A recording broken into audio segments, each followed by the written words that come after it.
외계인 어떻게 생겼을 것 같나요? ET처럼 머리와 눈은 크고 팔다리는 마른 애들? 아니면 문어처럼 뭐 흐느적거리는 애?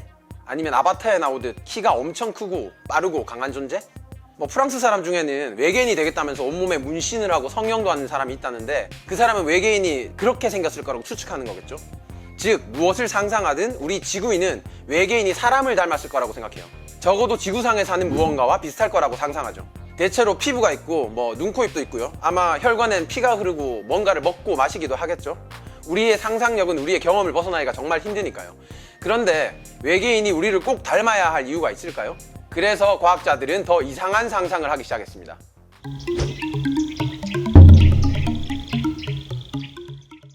우리 지구인들은 외계인을 어떻게 찾을까요?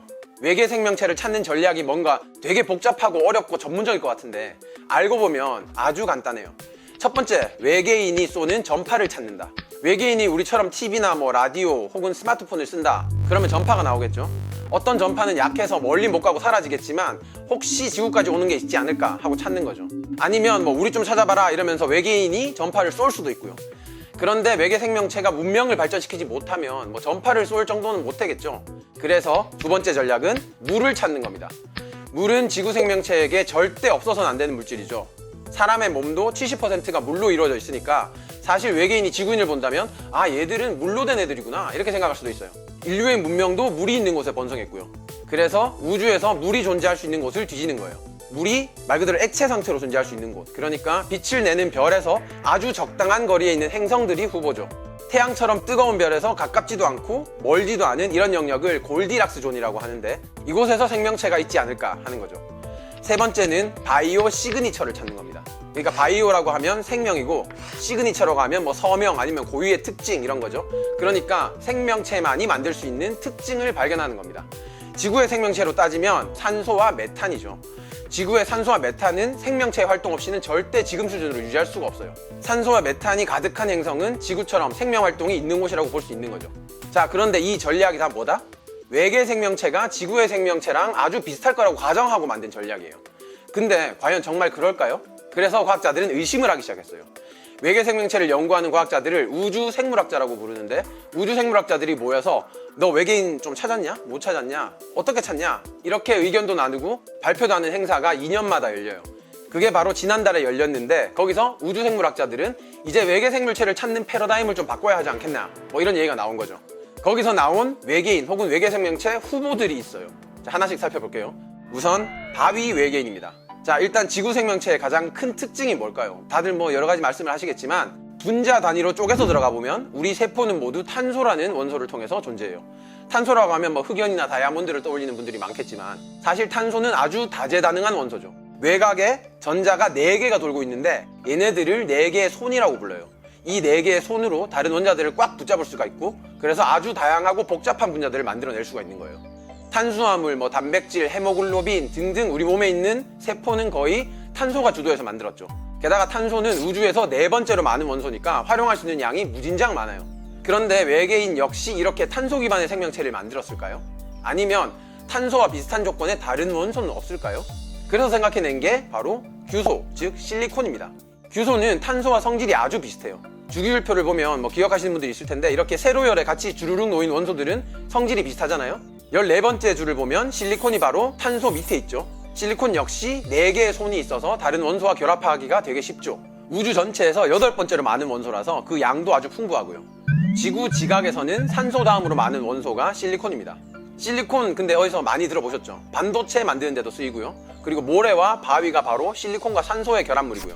그러니까 이렇게 모래와 바위를 만드는 원소로 이루어진 생명체가 우주 어딘가에 있을지도 모른다는 얘기죠. 근데 이렇게 딱딱한 것들이, 뭐 금속 같은 것들이 복잡한 생명 활동을 할 수 있을까요? 과학자들은 금속 산화물도 막을 형성하고 DNA를 연상시키는 복잡한 구조를 만들 수 있다. 이런 거를 밝힌 적이 있어요. 그러니까 생명 활동이 가능할 수도 있다. 이런 얘기죠. 그리고 바위가 실리콘으로 만들어졌다고 해서 실리콘으로 만들어진 세포가 꼭 딱딱하지 않을 수도 있긴 해요.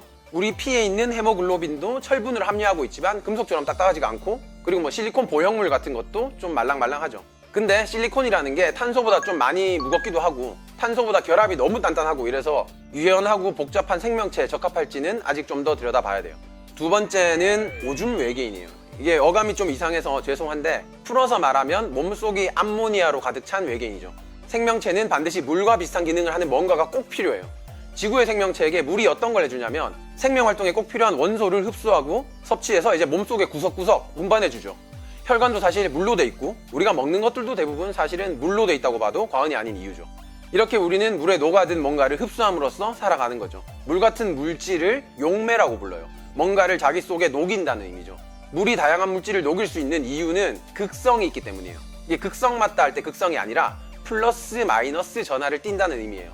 물 분자 H2O에서 산소는 살짝 마이너스를 띄고 두 개의 수소는 살짝 플러스를 띄죠.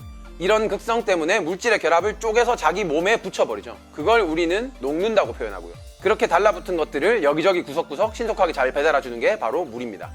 우리는 너무 당연하게 생각하고 있지만 지구상의 어떤 물질도 물만큼 엄청난 건 없다고 할 정도로 신기하고 굉장한 물질인데 물과 비슷한 성질을 가진 것들이 좀 덜어 있긴 해요. 그 중에 하나가 바로 암모니아예요. 암모니아 역시 물처럼 극성을 띠고 있고 그래서 다른 물질을 잘 녹여요. 만약에 외계 생명체가 물 대신 암모니아를 사용한다면 냄새는 좀 고약하겠죠. 게다가 물은 영하에선 얼지만 암모니아는 추운 곳에서도 액체 상태로 있을 수가 있어요. 목성의 위성인 유로파나 토성의 위성인 타이탄, 엔셀라두스 같은 곳들은 이제 태양에서 아주 멀리 떨어져 있으니까 엄청나게 춥거든요. 여기서는 암모니아가 물 역할을 대신할 수도 있다는 말이죠. 타이탄에서는 암모니아로 된 거대한 지하 호수가 있을 것으로 추측되는데 그곳이 지구의 바다처럼 생명체 탄생의 거대한 요람이 될 거라고 기대하는 과학자들도 있어요. 마지막으로 세 번째는 이제 썩은 냄새 외계인이에요. 지구의 생명체는 대부분 이제 산소 호흡을 하죠. 즉 산소를 에너지원으로 써서 살아간다는 건데요. 그 중에서도 산소가 없는 것을 좋아하고 거기서 살아가는 미생물이나 박테리아가 있긴 있어요.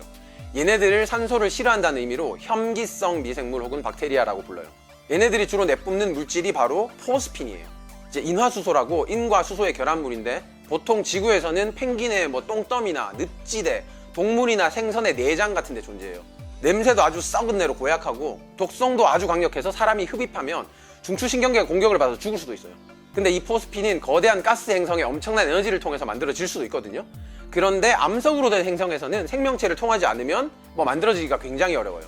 그래서 포스핀이 엄청나게 많이 발견되는 암석 행성에서는 산소를 싫어하는 생명체들이 존재할 것이다. 이렇게 확신하는 과학자들도 있죠. 지금까지 세 가지 외계인을 말씀드렸는데요. 말이 외계인이지 아직은 이제 미생물 수준의 생명체를 찾으려는 노력에 가까워요. 하지만 인간도 미생물에서 진화해 왔듯이 이런 미생물도 만약에 지능을 가진 생명체로 진화한다면 그 비슷한 특성을 가지겠죠. 그래서 감히 외계인이라고 해봤어요. 올해부터는 세계 최고의 우주 망원경 제임스 웹 망원경이 우주를 관측하고 2030년대는 수많은 탐사선이 태양계 행성이나 위성 구석구석에 침투할 예정이에요. 이런 장비들을 활용하면 외계의 바이오 시그니처를 발견할 가능성이 그 어느 때보다 높아지겠죠. 아마도 살아서 외계 생명체를 보는 날이 올지도 모르는데요. 혹시나 외계인을 조우하게 된다면 정치적으로는 좀 극단적이지 않고 성격은 친절한 존재였으면 좋겠다는 바람입니다.